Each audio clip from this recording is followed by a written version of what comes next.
Video time! Love it, love it, love it.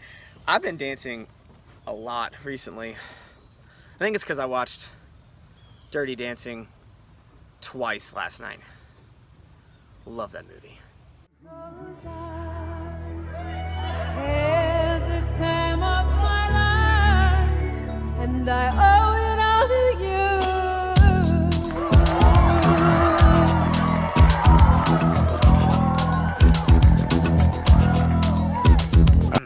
Patrick Swayze. What is up, Swift Creek College students? This is Kevin Kyle coming to you live from the pond, from our land back here, sitting in my truck. One of my favorite places to be. Just want to come and say hi to you guys. We're going to do a little outside time together. Got a lot of stuff to talk to you all about. First and foremost, hurricane weather. Hurricane's coming. If you guys are here, come and see me. I'm at the church. I'm working. I would love to hang out with you. We also have something that's going to happen tomorrow. I know this is soon, but hey, spur of the moment. If you're here, we would love to have you. We are going to be at Swift Creek at the church. I'm going to make you brunch tomorrow morning. I'm going to have a burrito bar. Burrito. I can't roll my tongue. We're gonna have breakfast burritos. We're gonna have a burrito bar so you can make your own, but I'm gonna cook you the sausage, I'm gonna cook you the eggs, I'm gonna take care of you. Remember, you will be fed. It's gonna be a great time. There's nothing really planned. We just want to see you guys, to catch up with you, especially since we got this cool moment, this slight blessing from the hurricane. Hey guys, Kevin Kyle here.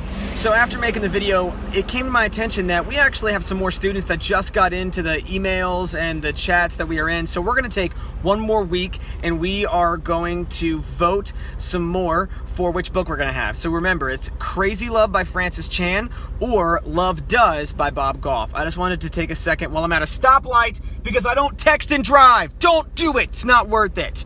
I wanted to take this moment just to share that with you, but let's get back to the video. All right. Everything you know, I say that I am better now, better now. Only say that 'cause you're not around, not around. You know I never let you down, let you down. Would've gave you anything, would've gave you everything.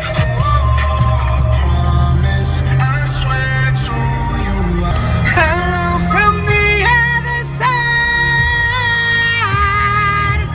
At least I can say that I tried.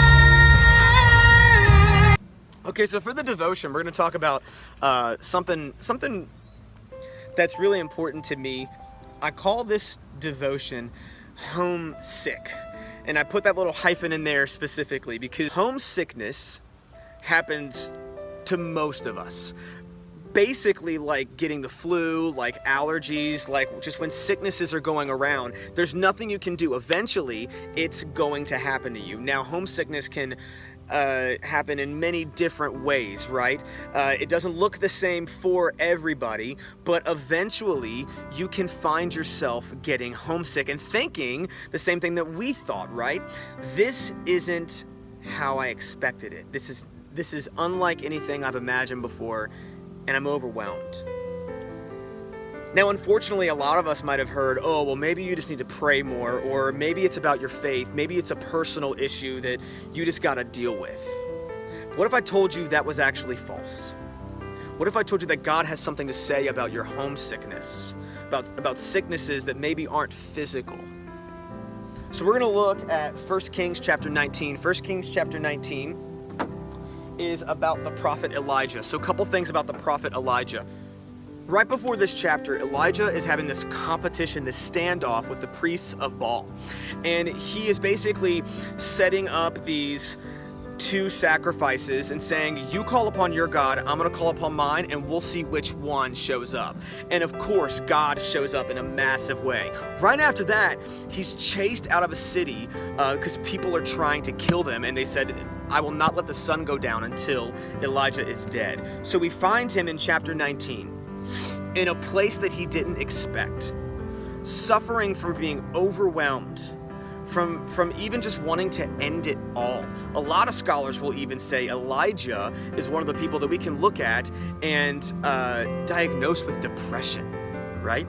So this is what he says at one point. He says, He went a day's journey into the wilderness, came and sat down under a broom tree, and he asked that he might die, saying, "It's enough now, Lord. Take my life. I'm no better than my fathers. I don't want to be here. It's enough. I'm overwhelmed. I don't know what to do. Take me away." Now, what do you think God says? Do you think he says, "Oh no, Elijah, have faith in me. Oh no, Elijah, work harder"? This is what happens. In verse 5, it says, Elijah, he laid down and he slept under a broom tree, and then behold, an angel touched him and said to him, "Arise and eat." And he looked, and behold, there was at his head a cake baked on hot stones and a jar of water. And he ate and he drank, and then he lied down again. And the angel of the Lord came again a second time and touched him and said, "Arise and eat, for the journey is too great for you." And he arose and he ate and he drank and went in the strength of that food 40 days and 40 nights to Horeb, the mount of God. God's remedy to Elijah, to his depression, to his homesickness, we could even dare to call it that. It wasn't "you need more faith." It wasn't "you need to trust in me." Do you know what it was? Go to sleep. Go to sleep. Eat some food. Rest. Regain your strength. You're drained right now. You're overwhelmed. Guys, how many times do we find ourselves sick with the flu or sick with allergies, and we're drained and we're overwhelmed? And what's the remedy? Get some chicken soup and go to bed. Give it some time. Eat and sleep. Regain your strength. Y'all, we don't give ourselves the grace to recognize that homesickness is a sickness. And just like any other sickness, get some food, get some rest, regain your strength, and I will take you where you need to go.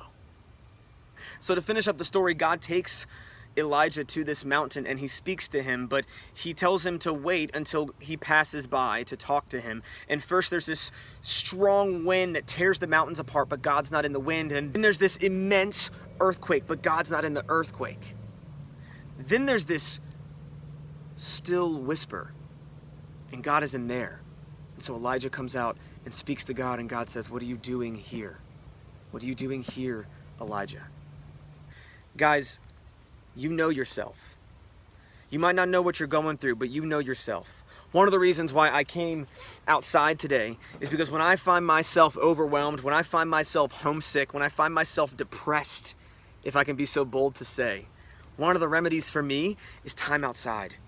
I need to be outside, away from noise, away from social media, away from just the mundaneness of every day and the things that are overwhelming me, so I can just be out here sitting on the tailgate of my truck just listening to God.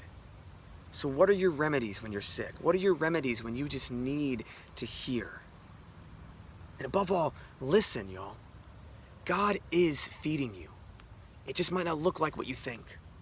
God is speaking to you. It just might not be how you think. Listen. Listen, eat, sleep. Keep going.